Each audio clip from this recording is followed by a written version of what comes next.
Hello guys, and welcome to this video where I'm going to be showing you how to use a Vietnamese voice on 11 Labs. So the first thing you have to do is to go to the website page and select the voices option on the sidebar menu here. Now the next step is to scroll down to your language pack and choose the Vietnamese package here. Once you click on it, it should appear like this. So once you're on the page, you can select the voice of choice here. You can hear a sample of the voices and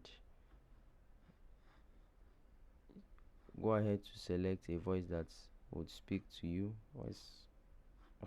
Wow. Okay, so you can choose any of these samples here. Let's play Bill and see how it sounds. As we are liberated from our own fear, our president. So this is like a mix of American and Vietnamese. So you can just scroll and choose a voice of choice, and once chosen, you can click on use voice and it will take you